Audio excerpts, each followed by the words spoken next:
I am Tarun, a small town boy from the Himalayas with a dream to travel across the world. In this Southeast series, I will take you to the different countries of Southeast Asia and I will share my experience with you. मैं जा रहा हूँ Phi Phi island Phuket से, तो मुझे लेनी थी मेरी फेरी रसादा पोर्ट से। फीफी आइलैंड पहुंचने के लिए यूज़ की जाती हैं speed boat, long tail boat और छोटे क्रूज शिप्स। यहाँ थाईलैंड में 4 मेजर ट्रांसपोर्टर हैं जो फेरी सर्विसेज प्रोवाइड कर देते हैं, जिनका नाम है सोंगसम, सी ट्रेन, राजा ट्रांसपोर्ट और लोमप्रिया। इन सब में सोंगसम को थोड़ा इकोनॉमिक और रीजनेबल प्राइस माना जाता है, इसलिए मैं ट्रैवल कर रहा हूँ सोंगसम क्रूज़ से। फीफी आइलैंड पहुँचने के लिए मैंने लिया था एक जॉइंट टिकट, जिसकी कॉस्टिंग मुझे आई 400 बात, जिसमें इंक्लूड था मेरा होटल से पिकअप रमादा पोर्ट तक के लिए और जो फेरी फीफी आइलैंड के लिए। क्रूज़ में चेक इन प्रोसेस बहुत ही सिंपल होता है और ऐसे क्रूज़ में ट्रैवल करना एक बहुत ही अमेजिंग एक्सपीरियंस होता है। इतने अच्छे व्यू को छोड़ के कोई कैसे अंदर सिटिंग एरिया में बैठ सकता है, इसलिए मैं बैठता हूँ most of the time top sun deck पे। यहाँ से आप ले सकते हैं कभी न ख़त्म होने वाला नज़ारा अंडमान सी का। क्रूज़ में ही आपको मिलता है एक छोटा सा कैफेटेरिया, जहाँ से कुछ भी खरीदना पेड होता है, और यहाँ पे हैं क्लीन वॉशरूम्स।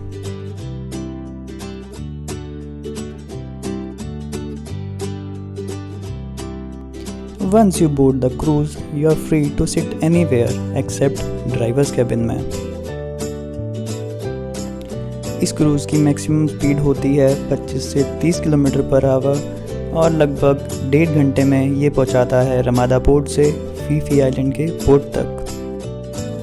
फीफी आइलैंड में कोई भी ट्रांसपोर्टेशन अवेलेबल नहीं होती, क्योंकि ये बहुत छोटा आइलैंड है, तो यहाँ से आपको वॉक करना पड़ता है आपके हॉस्टल, होटल या रिजॉर्ट की तरफ। द फीफी आइलैंड, जो कि हैं एक ग्रुप ऑफ आइलैंड और सिचुएटेड हैं somewhere in between the Phuket province and the straits of Malacca coast. Phi Phi island, जो कि है अपने आप में सबसे बड़ा आइलैंड अपनी बेल्ट का, विज़िट किया जाता है बहुत से टूरिस्ट से हर साल। फीफी आइलैंड में वॉक करना बहुत ही लाइवली लगता है, just because of its creativeness and innovation.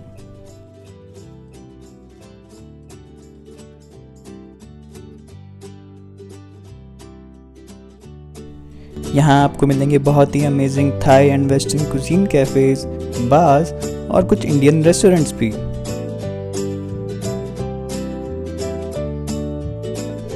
यहाँ आप एनरोल कर सकते हैं स्कूबा डाइविंग और स्नॉर्कलिंग कोर्सेज में, जिनकी ड्यूरेशन वेरी करती है फ्यू आवर्स से लेके फ्यू डेज तक।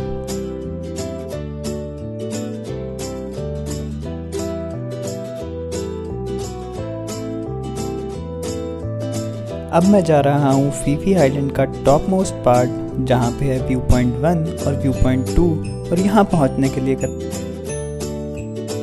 काफ़ी मेहनत के बाद जब आप पहुँचते हैं व्यू पॉइंट 1 पे, तो आपको रिवॉर्ड मिलता है इस प्यारे से व्यू से।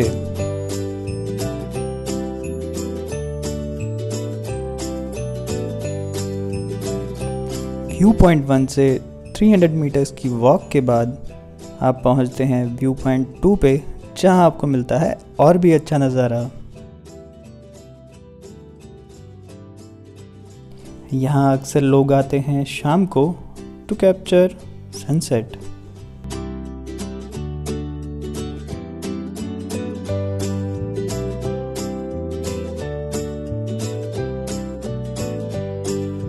कुछ इसी स्टाइल में ही बैठे लोग मिलेंगे यहाँ पे आपको कई घंटों तक।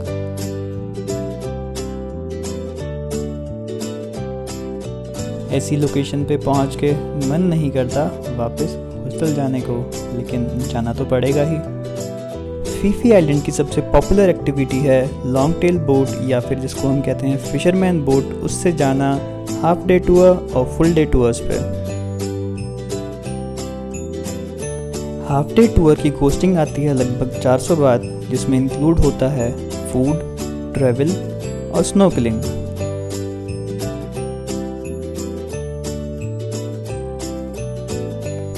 ये एक्टिविटी एक मस्ट डू एक्टिविटी है जिसको कोई भी मिस करना नहीं चाहेगा। वैसे तो इन बोट्स की स्पीड ज़्यादा तेज़ नहीं रहती, पर कई बार सी में आया हुआ स्टॉर्म आपके लिए मुश्किल कर देता है आराम से बैठना। डे टूर पे सबसे पहले हम पहुंचते हैं द फेमस माया बीच। ये बीच फेमस क्यों है? क्योंकि यहाँ पे हुई थी एक बहुत ही फेमस हॉलीवुड मूवी की शूटिंग जिसका नाम था द बीच, और इसमें स्टार कर रहे थे लियोनार्डो डिकैप्रियो। ये बीच हो रहा था बहुत ज़्यादा टूरिस्ट ही, इसलिए यहाँ पे बोट से उतरना तो किया हुआ है बैन, लेकिन कर सकते हैं हम यहाँ पर स्नोकलिंग। इंडियंस कुछ खास अच्छे स्विमर्स होते नहीं हैं, इसलिए मैंने यूज़ की थी लाइफ जैकेट। इस हाफ डे टूर में हमको मिलता है 3 बार स्नॉर्कलिंग करने को, और वो भी 30 मिनट्स एवरी टाइम। यहाँ पे सब जगह आपको मिलेगा क्रिस्टल ब्लू क्लियर वाटर।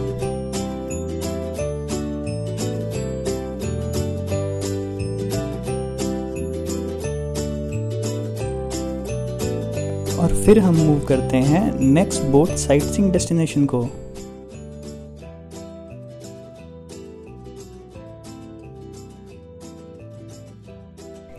यहीं बोट पे ही हमें सर्व किया जाता है लंच, जिसमें मिलते हैं वेज फ्राइड राइस।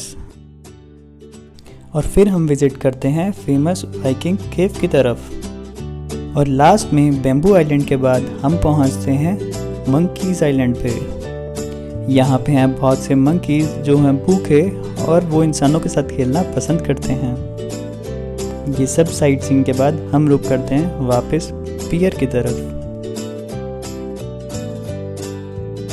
मैं वापस पहुंचता हूं मेरे हॉस्टल जो लोकेटेड है राइट ऑन द बीच। मेरे हॉस्टल का बीच फ्रंट भी काफ़ी फेमस है, लेकिन स्पेशली दिन ढलने के बाद।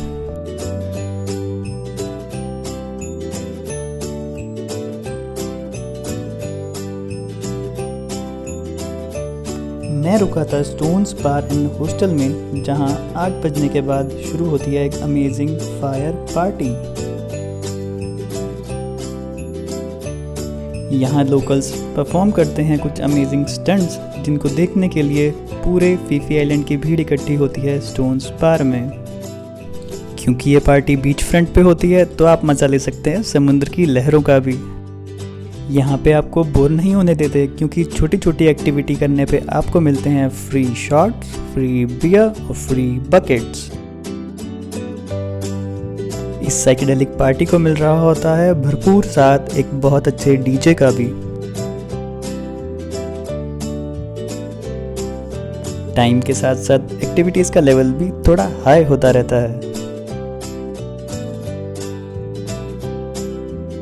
इस फायर शो पार्टी के लिए कोई एंट्री टिकट नहीं होती, इट्स ऑल फ्री।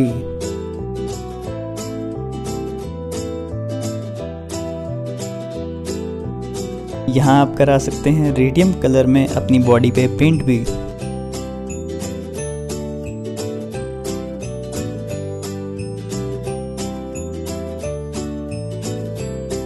ये पार्टी चेंज हो जाती है कंप्लीट डांस पार्टी में, जो एंड होती है लगभग 1 बजे।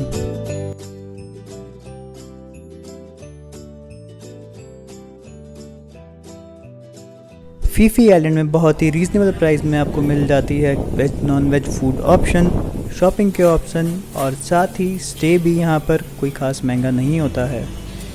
जहाँ हॉस्टल का खर्चा 200 से 400 बात है, वहीं आपको होटल रिजॉर्ट 500 से लेके नेवर एंडिंग बात तक मिल जाएगा। सो मेरा फीफी आइलैंड का 2 दिन का ट्रिप हुआ पूरा, और यहाँ से मैं जा रहा हूँ गल्फ ऑफ थाईलैंड में को फनियन आइलैंड में। वेस्ट कोस्ट से मैं जा रहा हूँ ईस्ट कोस्ट की तरफ, तो ये जर्नी होने वाली है काफ़ी लंबी। इसमें लगेगा ऑलमोस्ट अ डे, लेकिन मिलेगा वहाँ पे मुझे बहुत कुछ एक्साइटिंग भी।